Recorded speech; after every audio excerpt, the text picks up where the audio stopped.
வலைக்கும் சலாம் வரஹ்மத்துல்லாஹி வபரகாத்துஹு. அல்லாஹ்வுடைய கல்வியில மேலும் அல்லாஹ் தஆலா பரக்கத் செஞ்சல்வானாக. அடுத்தபடியாக சதாம் ஹுசைன் அவருடைய மகனார் முகமது அதீப் சாத், மௌலவி ஹாஜி முகமது ரஷாதி ஹலரத் அவருடைய மகனார் முகமது இஸ்மாயில், முகமது பாதுஷாவுடைய மகனார் முகமது அல்தாஃப், ஜமால் முஹீதீன் அவருடைய மகனார் முகமது ஜாசித் அவர்கள் சுன்னத்தான் துஆக்களை சொல்லி வருகிறார்கள்.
வலைக்கும் சலாம் வரஹ்மத்துல்லாஹி வபரகாத்துஹு.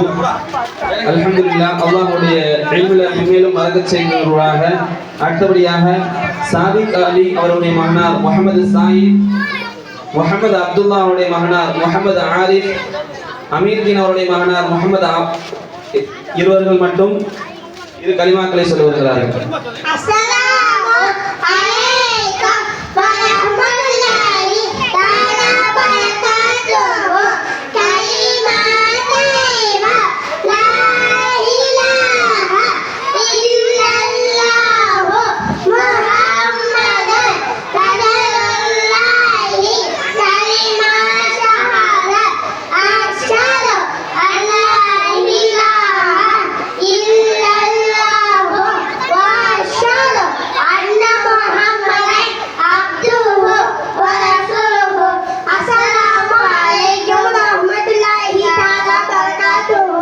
வலைக்கும் சலாம் வரஹ்மத்துல்லாஹி வபரகாத்துஹு. அல்லாஹ் தஆலா அவ்விருவர்களுடைய கல்வியில் அல்லாஹ் பரக்கத் செஞ்சல்வானாக. அடுத்ததாக பெரியபள்ளி வாசல் மாணவர்கள் 4th இயர் பிரைமரி. முதலாவதாக முகமது ஃபாரூக் பாய் அவருடைய மகனார் அப்துல் ஹாலி மக்கா வெற்றி பற்றி பேசுவார். அஸ்ஸலாமு அலைக்கும் வரஹ்மத்துல்லாஹி வபரகாத்துஹு. மக்காவின் வெற்றி. ஹுதைபியா உடன்படிக்கையின் பிறகு முஸ்லிம்களுக்கு சிறிது நிம்மதி ஏற்பட்டது. இஸ்லாமை பரப்புவதற்கு வழி பிறந்து விட்டது. அதிக மக்கள் இஸ்லாமை தழுவினார்கள். நபி அவர்கள் அச்சமாயத்தில் சுற்றியுள்ள மன்னர்களுக்கு எல்லாம் இஸ்லாமிய அழைப்பு விடுத்து கடிதம் அனுப்பினார்கள். ஆனால் மக்கத்து காஃபிர்கள் அதிக காலம் தங்களுடன் உடன்படிக்கை நிலைநிறுத்த முடியாமல் உடன்படிக்கையை முறித்து விட்டார்கள். எனவே நபி அவர்கள் ஹிஜ்ரி 8ஆம் ஆண்டு 10,000 முஸ்லிம் வீரர்களுடன் மக்காவிற்கு போர் செய்ய புறப்பட்டார்கள். மக்கத்து காஃபிர்கள் முஸ்லிம்களின் கம்பீரத்தையும் எண்ணிக்கையும் பார்த்து பயந்து பின்வாங்கினார்கள். எனவே நபி அவர்களும் மக்காவிற்குள் தம் தோழர்கள் புடைசலா வெற்றி வகையில் மக்காவிற்குள் நுழைந்தார்கள். மக்கத்து காஃபிர்கள், இந்த காஃபிர்கள் யார் தெரியுமா? இவர்கள் தான் முஸ்லிம்களுக்கு எல்லை கடந்த தொல்லைகள் தந்தவர்கள், அநியாயம் செய்தவர்கள். இப்பொழுது நபி அவர்கள் நினைத்தால் அவர்களை பழிவாங்க முடியும். என்றாலும் பழிவாங்காமல் மன்னித்து விட்டார்கள்.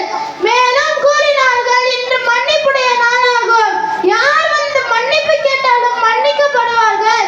எனவே மக்கத்து காஃபிர்கள் நபி அவர்களும் வந்து மன்னிப்பு கோரினார்கள். மன்னிப்பு கோரிய அத்தனை பேர்களும் நபி அவர்கள் மன்னித்து விட்டார்கள். இன்னும் அங்கு ஒவ்வொரு இடத்திலும் ஏகத்துவத்தை விளங்கச் செய்தார்கள்.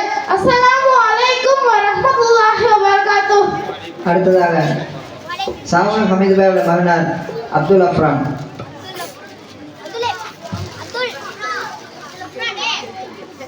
அஸ்ஸலாமு அலைக்கும் வரஹ்மத்துல்லாஹி தஆலா வபரகாத்துஹு. ஜும்மா தொழுகை. இஸ்லாமில் ஜும்மா நாளுக்காக மிக பெரும் சிறப்பு முக்கியத்துவமும் இருக்கிறது.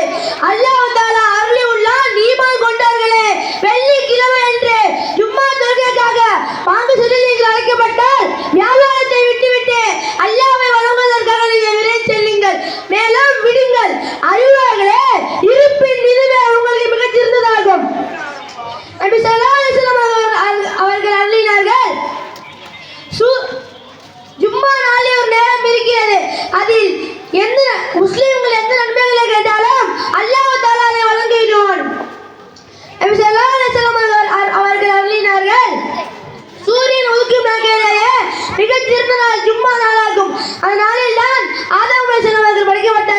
அதனாலில் தான் சூழத்திற்கும் அனுப்பப்பட்டார்கள்.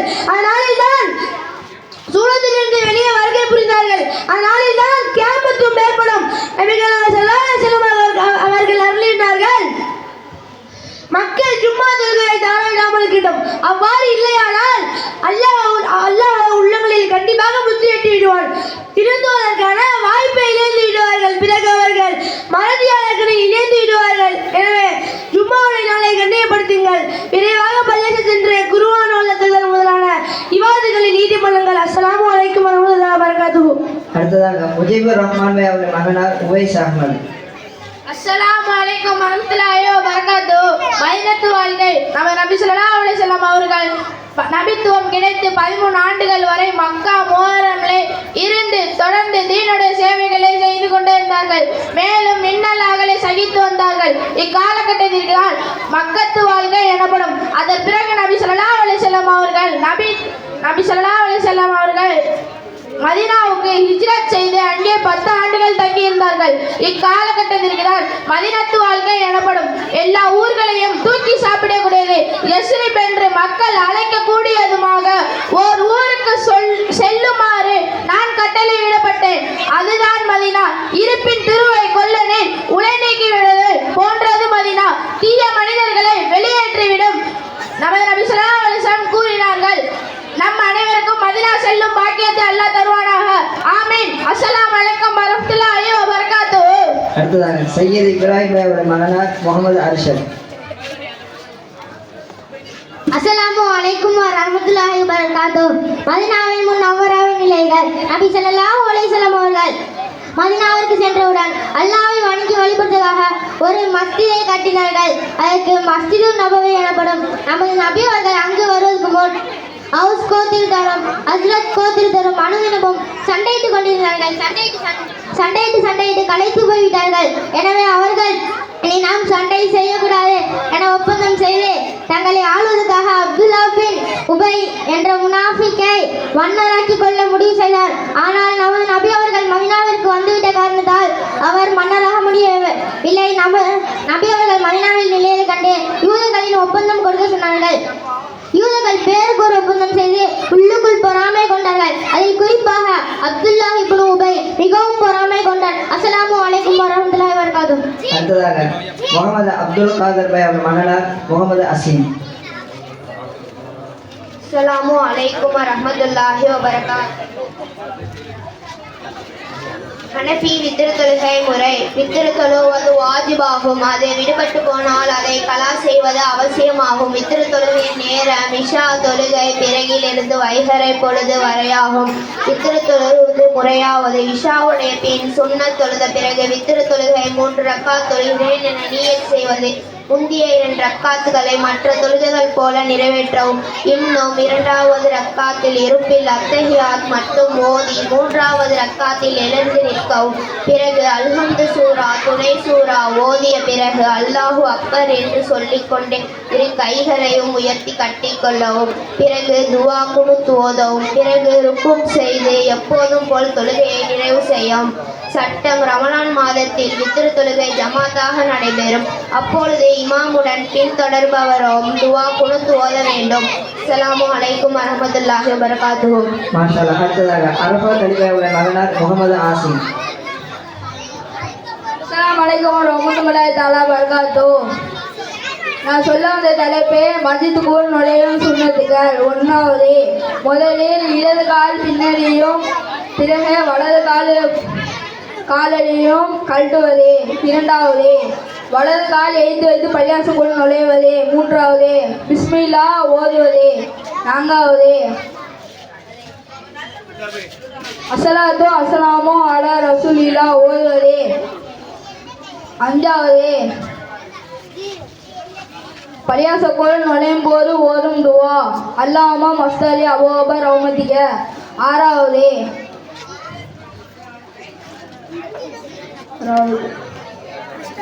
பிஸ்மில்லாஹிர் ரஹ்மானிர் ரஹீம். அஸ்ஸலாமு அலைக்கும் வரஹ்மத்துல்லாஹி தஆலா வபரகாத்துஹு. அடுத்ததாக முகமது அலி பாய் அவருடைய மகனார் முகமது ஆசிர்.